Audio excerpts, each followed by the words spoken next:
Hey guys, welcome back to the financial education series of my YouTube channel. And as always, before we begin, I just want to preface this video by saying I am not a financial advisor, and none of what I'm going to be talking about today will constitute as financial advice.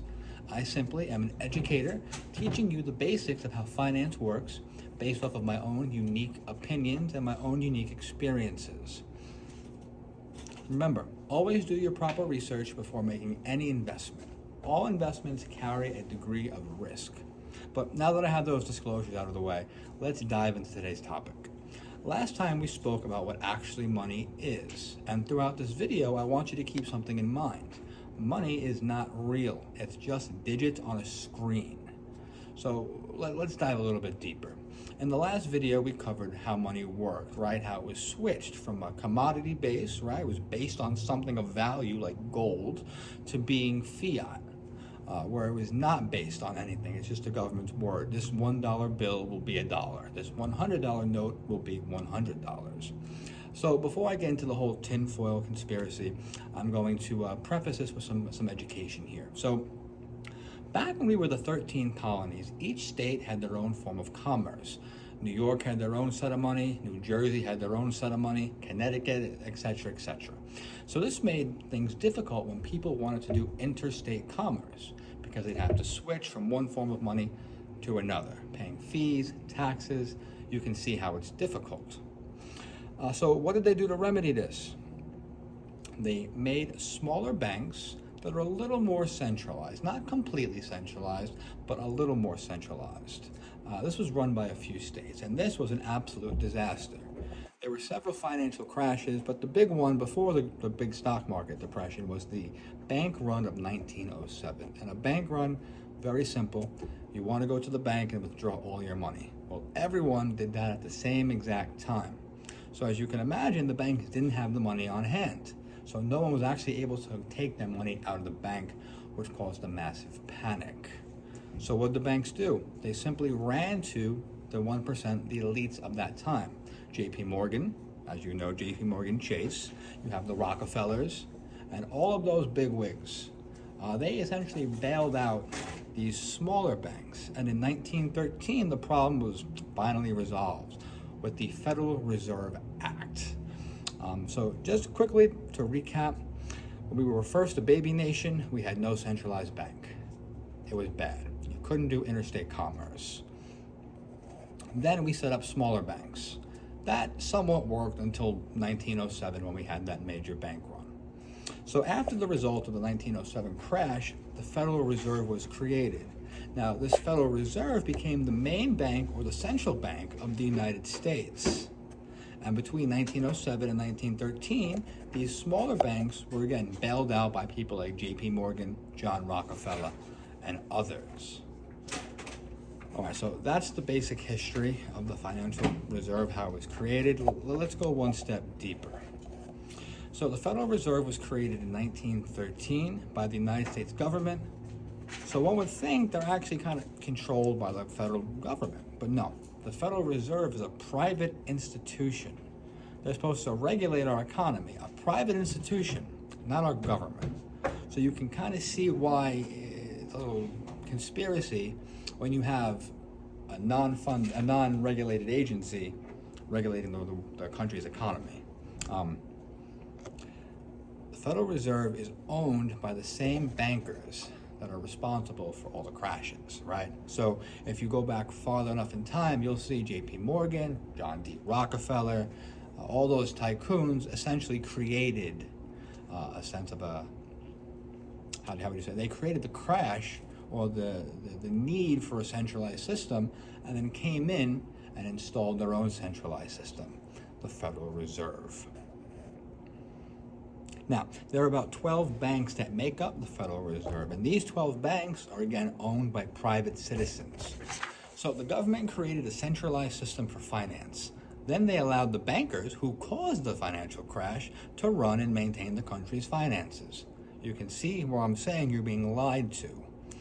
I implore you to start looking at the corruption, how it started in the beginning of the system creation. The same government that created the Federal Reserve has no say over what the Federal Reserve does.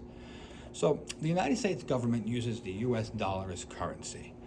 The the United States dollar is the reserve currency of the world. Every nation will accept the US dollar. It's just a fact. That's just the way things work.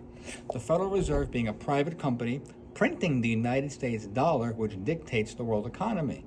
So these people like Morgan and Rockefeller have a monopoly on how the money is created. I hope you're starting to see the dots connect as to how corrupt this actually is. So let's talk about how the Federal Reserve actually prints money. So the Federal Reserve has unique printers. Obviously, that's what they're going to use to print off the currency. So let's say the Federal Reserve prints out a $100 bill, right? It's going to cost them $5 to make that bill, to print it, all the materials.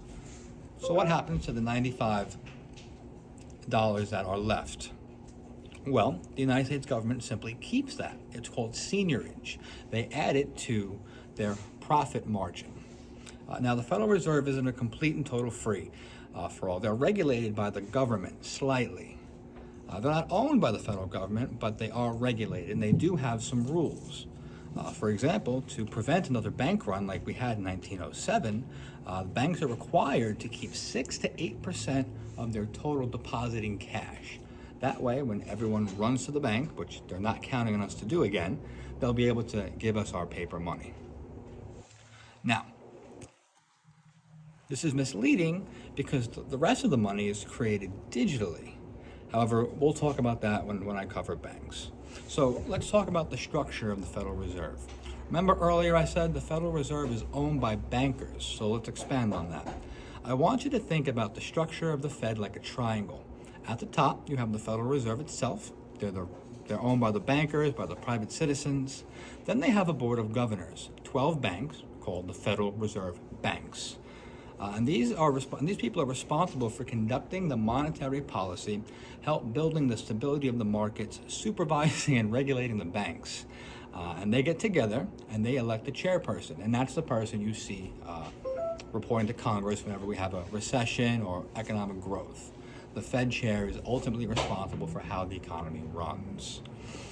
Then they have a group, it's called the FOMC, Federal Open Market Committee. These bankers are responsible for, like I said, conducting the monetary policy and help the stability of the markets. They're also supposed to help protect the consumer, me and you, the average everyday American. So how does the Federal Reserve actually do that? The Reserve has tools they like to use to manipulate the market. The first thing the Fed will do is they're going to control the rate in which loans are issued. So let's look at this example. Since the Federal Reserve is the world's bank, United States bank, when your bank needs money, what will happen is your bank will go to the Federal Reserve and ask for a loan. They'll loan the money. This is usually at a much lower rate, usually 0, 1%, very small loans. That is depending upon the status of the economy. So when things are good, the loans are lower. When things are bad, like they are right now, the Feds increase the rates. I'm sure you've seen that. The Feds recently increased the interest rate by 0.75. So that's going to make the banks who get this sweetheart deal, they're going to charge you more and more interest. That's why you're paying 22% on your credit card. That's why you're paying a variable mortgage instead of a fixed mortgage. These banks are making money off of the sweetheart deals they get from the Federal Reserve. It's all corrupt. It's all nonsense. It's all a big circle for the rich. Let's see. So right now, the world economy is absolute shit. So the Federal Reserve keeps hiking up those interest rates, which again makes the banks who are dependent on the Federal Reserve to raise their interest rates. This is the exact reason you're going to pay so much money on your loans. Money is not real anymore. It's digits on a screen. I'm going to cover that when I cover banking, but I know this is confusing for a lot of people who don't understand how banking works. So I'm going to try to give you a more brief breakdown. When we were the 13 colonies, each state had their own different form of currency. People found this really inconvenient when they traveled. So over the years, smaller banks got together to make more banks, but those failed. There was a massive crash in 1907. That created the Federal Reserve a few years later. This Federal Reserve prints all the money for the United States and is also the world currency. The Fed is extremely corrupt. The Fed is extremely dishonest, and I'm hoping you're beginning to see how these things are coming to fruition. The main thing you need to know about the Federal Reserve is they print the money. So if they're printing the money, why are they taxing us? That's what I want you to think about. But I'll give you time to digest. We'll be back tomorrow with another video. Until then, I'll see you on the other side.